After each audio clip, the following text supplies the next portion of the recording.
Chapter 7. Now concerning the things whereof ye wrote unto me, it is good for a man not to touch a woman.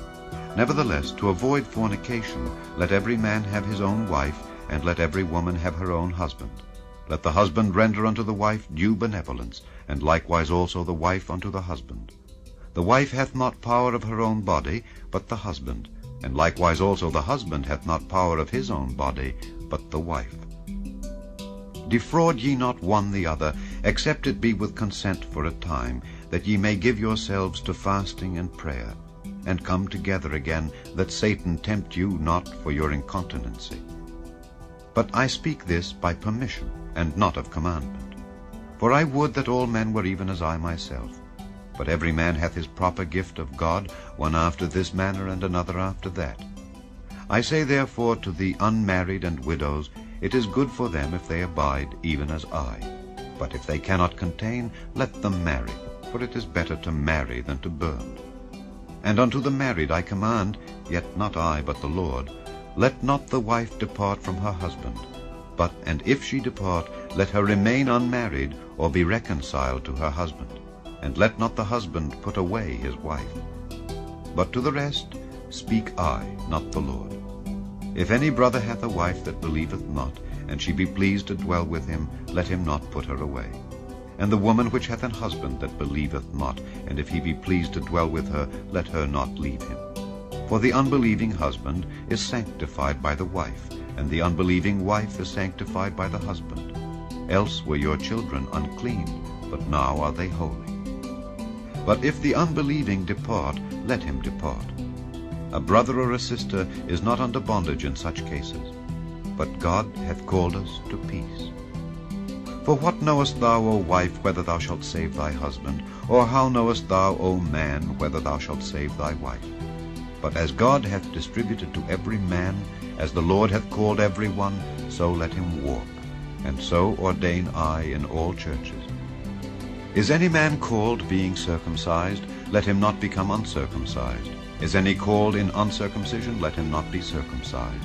Circumcision is nothing, and uncircumcision is nothing, but the keeping of the commandments of God.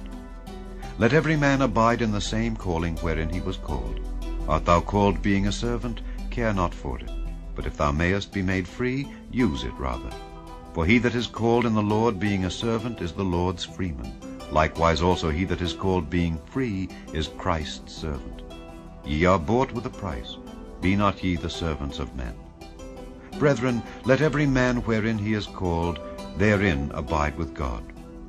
Now concerning virgins, I have no commandment of the Lord, yet I give my judgment, as one that hath obtained mercy of the Lord to be faithful. I suppose therefore that this is good for the present distress. I say that it is good for a man so to be. Art thou bound unto a wife? Seek not to be loosed. Art thou loosed from a wife? Seek not a wife. But and if thou marry, thou hast not sinned. And if a virgin marry, she hath not sinned. Nevertheless, such shall have trouble in the flesh. But I spare you. But this I say, brethren, the time is short. It remaineth that both they that have wives be as though they had none, and they that weep as though they wept not, and they that rejoice as though they rejoiced not, and they that buy as though they possessed not, and they that use this world as not abusing it. For the fashion of this world passeth away. But I would have you without carefulness. He that is unmarried careth for the things that belong to the Lord, how he may please the Lord. But he that is married careth for the things that are of the world, how he may please his wife. There is difference also between a wife and a virgin. The unmarried woman careth for the things of the Lord, that she may be holy both in body and in spirit. But she that is married careth for the things of the world, how she may please her husband. And this I speak for your own profit, not that I may cast a snare upon you, but for that which is comely, and that ye may attend upon the Lord without distraction. But if any man think that he behaveth himself uncomely toward his virgin, if she pass the flower of her age, and need so require, let him do what he will, he sinneth not. Let them marry. Nevertheless, he that standeth steadfast in his heart, having no necessity, but hath power over his own will, and hath so decreed in his heart that he will keep his virgin, doeth well. So then he that giveth her in marriage doeth well, but he that giveth her not in marriage doeth better.